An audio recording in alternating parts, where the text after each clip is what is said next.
many years ago, my parents still lived in the house that I grew up in as a child.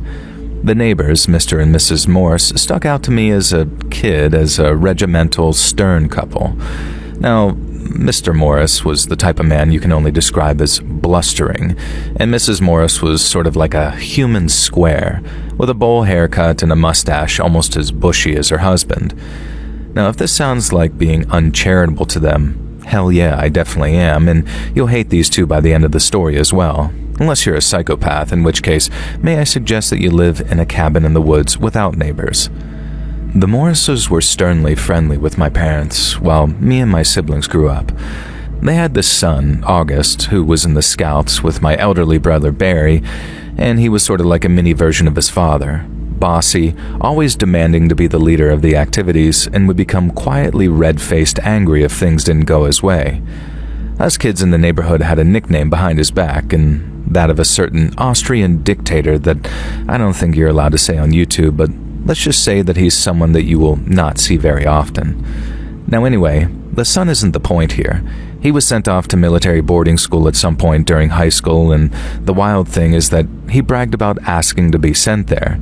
And so we just grew up around the Morrises, who were pretty stern but polite and mostly just sort of kept to themselves. Occasionally they'd complain if our music was too loud or if we had a barbecue that ran past 9 p.m. And if any of mine or my siblings' balls went into the neighbor's garden or over the boundary hedge, well, you could kiss that goodbye. They would return it, but they would puncture it. My dad asked them why they did this once, and they claimed that the balls always hit some sharp object in their garden, and there was nothing they could do about it. What, was their garden made of spiked pits or something? Now, eventually my brother Barry moved out for college, and then a couple of years later so did I, and then a couple of years after that, Andy moved out to go traveling. And that just left my parents and our much, much younger sibling Sammy, who was only 10 when I was 20. Now one day, my mom FaceTimed me in tears telling me that they were being taken to court by the Morrises. And when I got her to calm down and Dad joined the call, they explained that they'd received a legal letter from the neighbors explaining that our boundary hedge had been encroaching on their land for years, and that my family owed them over $400,000 in reparations for lost revenue for use of the land as expansion for an unspecified business. Now, the reason they called me first was because I was studying law at the time. Immediately, this rang a million alarm bells in my head, and I asked them what distance the hedge was supposedly encroaching on the neighbor's land, and they very meekly told me 1 inch. And I asked them to scan the letter and send it over. I did some research, called a few friends, and discovered that, much as I suspected, the law firm representing the Morrises not only was not reputable, but in fact, entirely imaginary. The Morrises had invented their own law firm and sent a fake threatening letter. And my biggest confusion was why. It was obvious that my parents wouldn't just pay $400,000 without seeking legal counsel. And the answer came a couple of days later when a second letter from the fraudulent law firm arrived. They presented an offer that the bill would be dropped if my parents would agree to shift the boundary hedge 10 feet back, granting a much larger boundary to the neighbors as a sort of cost-free compensation to avoid any monetary demands. Now, this was something that, knowing my parents, if they didn't have a daughter who was a lawyer in training, they may have agreed to that just for a quiet life. Now, I worked it out using some land blueprints and contacted the relevant offices and discovered that the Morrises had applied for an extension to their house and purchased a prefab guest house, but both projects would require them to encroach into my parents' land. And so at the time, I happened to be dating an older guy, who's now my husband, who worked for a law firm specializing in this kind of thing. And he did some digging and checked out some old records, and it turned out that the boundary hedge was in fact around a foot into my parents' property, meaning if anything, the Morrises had been encroaching on our land this entire time. My boyfriend drafted an actual legitimate legal document stating this with the relevant proof, and the letter ended with a confirmation that my family was simply letting things be as long as the Morrises did the same to avoid any kind of escalation. We hoped that being caught red-handed would cause these fools to drop their lies. Clearly, we underestimated just how badly they wanted their extension, or how much money they dropped on this back garden prefab, presumably non-refundable. However, their next move didn't take the form of fake lawyers or legal threats at all. Instead, my parents started receiving notes written like ransom letters, with the letters cut out of various magazines. I'm not joking. They made strange, bizarre threats, such as a promise to kill our pet miniature donkey, something we never even owned, and another letter threatened to poison the koi in our pond. We don't have a pond or koi. The letters were so ridiculous that my parents kept copies, but didn't report them to the police, not at first. But then they became threatening. My parents wouldn't show me the notes directly, but they let slip that the notes names myself and my brothers, and then finally, a note arrived promising that Sammy would never arrive home from school one day when they least expected it, which is when they finally went to the cops. And of course, the cops couldn't prove that the notes came from the Morrises. This harassment went on for 5 years. Acts of petty vandalism, weird pieces of graffiti on the walls of the house, hoses were clipped in the middle of the night with the faucet running so the yard flooded, dead birds and roadkill being left on the doorstep, and the Morrises, these clever idiots, obviously made themselves the victims of their own harassment too, so suspicion didn't fall on them. And then the fire started. Just small, contained fires in the backyard that scorched the lawn.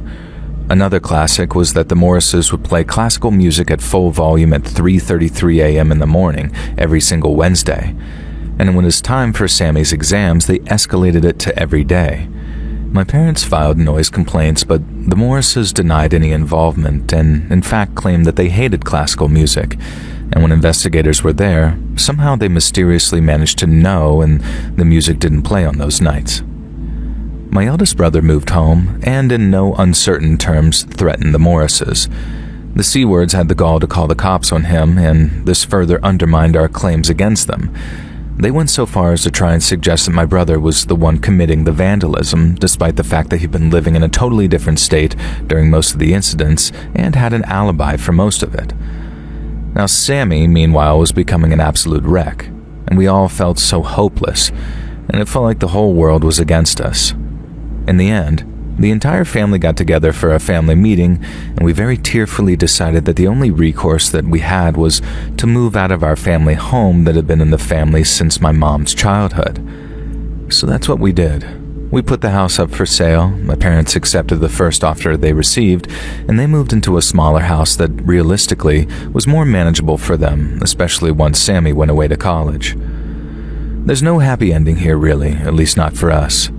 The lesson is simply that sometimes it's better to walk away than let your entire life be taken up with fighting the fight, even if it is a just and good one. There is an ending though, but I can't say it's a good one, and as much as I hated the Morrises for what they put us through, I wouldn't wish this on anyone. Remember their son, who willingly went to military school and we nicknamed that Austrian painter? Well, it turns out that Augie had been thrown out of military school, then dishonorably discharged from the military, all without his parents' knowledge. He'd fallen into drugs and violence, and one day, he came home. Augie held his parents at gunpoint with a sawed-off shotgun, zip-tied them back-to-back to dining chairs, and then he and a couple of associates robbed the Morrises of every valuable they could get their hands on, and then, as a parting gift, with the butt of that sawed-off, he shattered both of his father's kneecaps. Nobody knows what caused Augie to hate his parents so much. It's probably not hard to guess, but when he was caught, he kept quiet. And he was caught a few days later as he admitted to what he'd done, but not why he'd done it. He was sent to prison for quite a few years, and Mrs. Morris died shortly after, poetically said to have died of a broken heart. Mr. Morris spent the rest of his years in a hospice, unable to walk, and also never uttered a single word again since that night. And so the new neighbors who bought our family home never had to deal with the neighbors from hell, and the whole story is a reminder of just how completely messed up and pointless the motivations of some people can be, how they can live with themselves when they all cause so much pain, and how when you cause pain to others, sometimes it returns to you tenfold.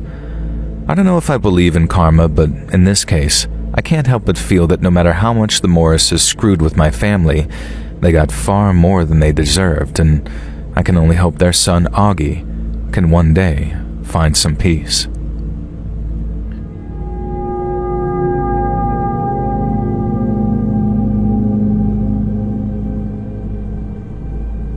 Long-time listener, first-time writers, they say, and this happened about a year ago, and holy F, I never thought something this messed up would happen to me and my family.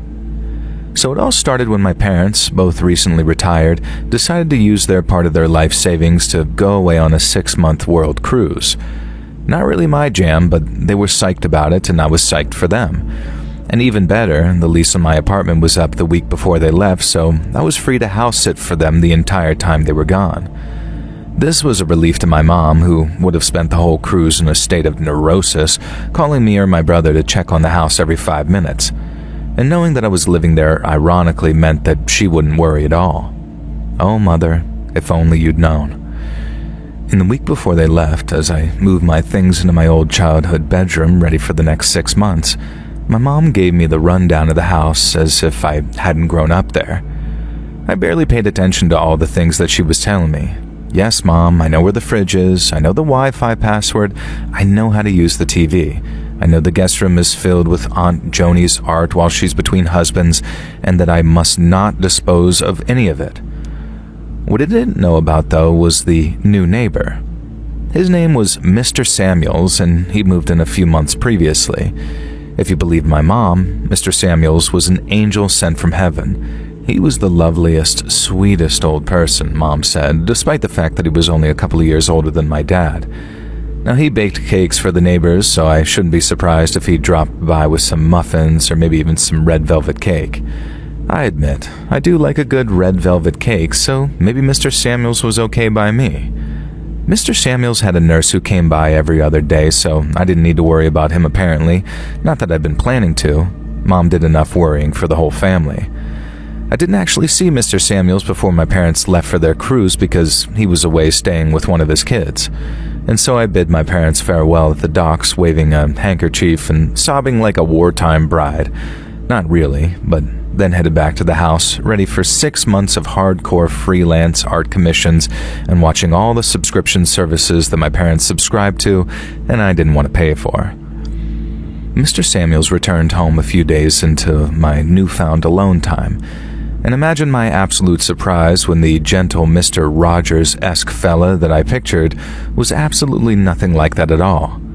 Mr. Samuels may have been 75 years old, but he was the kind of 75 that looked ex-Navy SEAL, and in fact was, and who probably had a home gym, and he did, and he was a muscular, confidently spoken, weirdly charming man, and at first I wondered why he needed a regular nurse, and then when I first saw the nurse show up for his first appointment, I remember that my mother can be rather naive sometimes.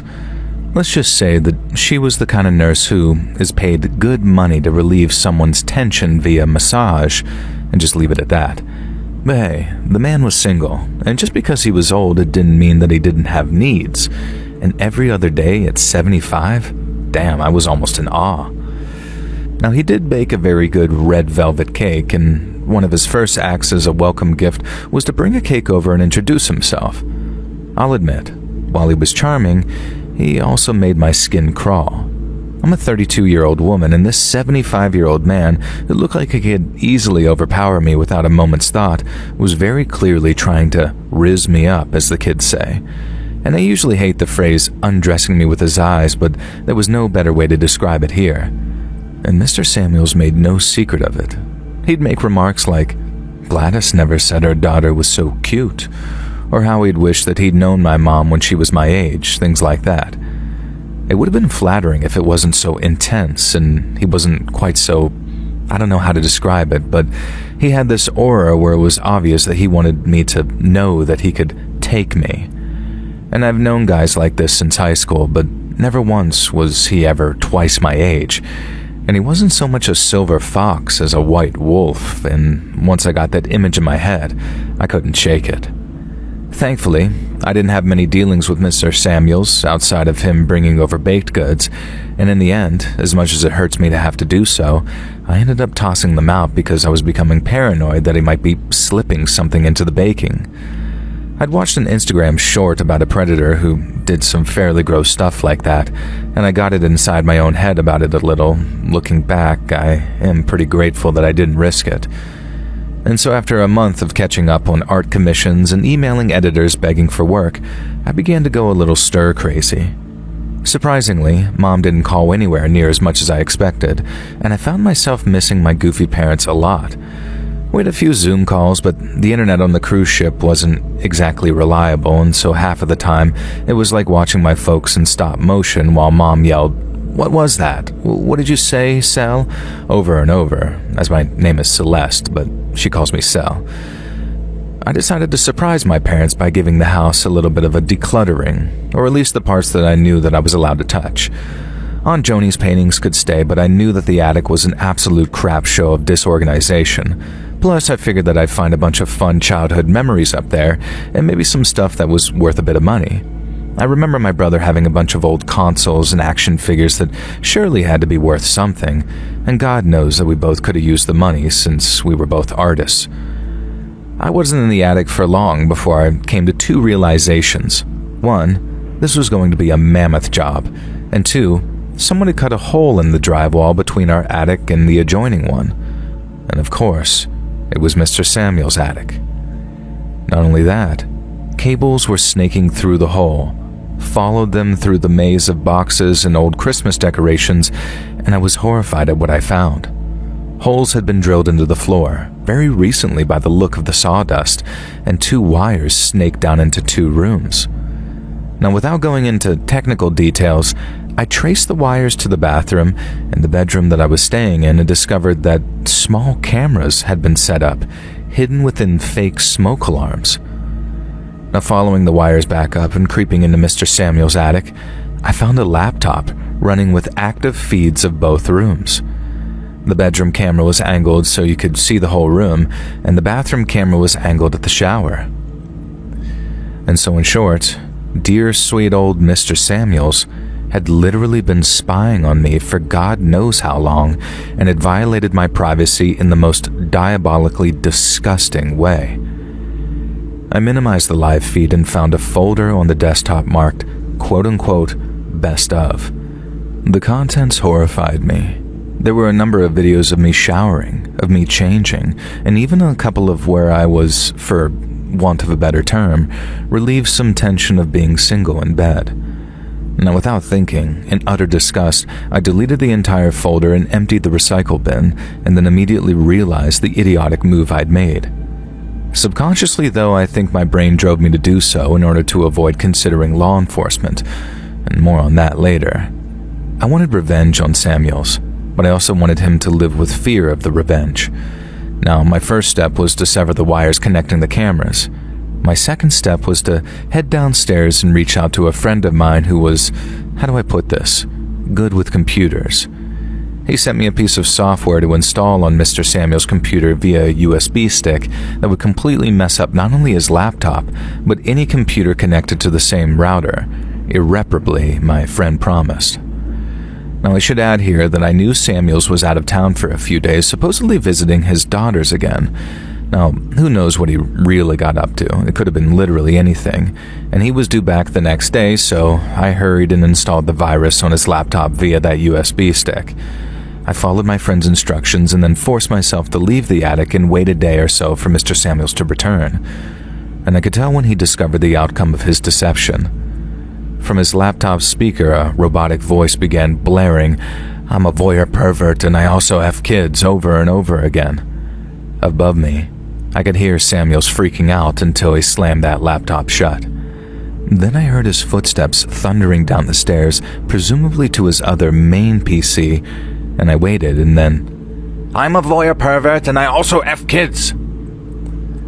According to my friend, there was absolutely no way to get rid of this unless you were a tech genius or whatever. Something about writing it to the root of the BIOS or something, so even a hard drive wipe and Windows reinstall wouldn't fix it. And something told me that while Mr. Samuels might be capable of setting up a pervert spy network, he wasn't capable of fixing this.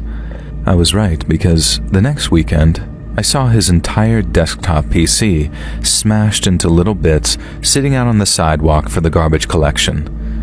Hilariously, they wouldn't take electronics, so it was just sort of left there until the HOA contacted him about the unsightly garbage, and the next day, a snapped laptop joined the pile. Now, I'm sure he suspected me because the baking delivery stopped, and he also avoided eye contact with me whenever we'd pass each other, coming and going. Now, I still felt sick that this dirty, disgusting old perv had gotten away with getting off to me at my most vulnerable, though. I kept consoling myself with the reminder that he was 75 and would be dead long before me. But then I had nightmares about how he might have sent the videos to other like-minded perverts.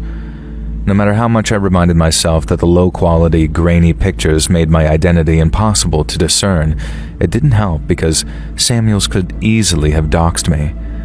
I live in fear of something else happening, but nothing else did. I confessed my fears to my friend, though, who suggested one final idea. I don't know exactly what he did, but a few days later, a smartphone arrived in the mail. My friend told me to stick it through Samuel's mailbox in the middle of the night and just leave it at that. And I asked him why and what the phone contained, but he told me it was better that I didn't know. I posted the phone. Whatever was on there had caused Samuels to become a recluse, and the rest of my house sitting went without incident. And after a while, I noticed that the nurse was no longer coming to visit Samuels. Good. And that man didn't deserve any joy in his life. And eventually, my parents returned from their cruise. I didn't tell them anything about what had happened. I was honestly just too ashamed, and too worried that my dad, the mild-mannered as he was usually, would spend his remaining years in prison for killing their next-door neighbor if he knew what he'd done to his baby girl. Now, a few months after I moved out into my own place again, Mom mentioned that Mr. Samuels had been placed into an assisted living facility by his children. She said it was all very strange, like he mentally declined within the space of a year. Now, I said nothing, but I had to suppress a smile there. I don't know if I did the right thing by not calling the cops and handling everything in this very unusual way, but here's the reason. When I was in college, I was assaulted. My experience with the police was, well, as I'm sure some of you know, not so good. And I was made to feel like it was all my fault because of how I dressed and because I'd had maybe 2 drinks, because I'd been affectionate with my assailant. I know all cops aren't like that. I know that plenty of cops are sympathetic, even heroic with certain victims, but I was not one of them. And the idea of trying to convince them that my elderly neighbor was spying on me, even though realistically the evidence was all there, it just terrified me. And so maybe I handled things pretty badly. Maybe me and my friend taking justice into our own hands was an immoral decision. But honestly, knowing what that man was capable of in his 70s, I can only imagine the things that he may have done when he was younger, fitter, and more savvy at getting away with it. And knowing he's spending the last years of his life slowly losing his mind in an assisted living facility, probably being spoon-fed baby food by a tattooed male orderly who he can't sexually harass, well, honestly, I sleep at night just fine. I do still periodically check for spy cams, though, as I'm quite paranoid and you can never be too careful.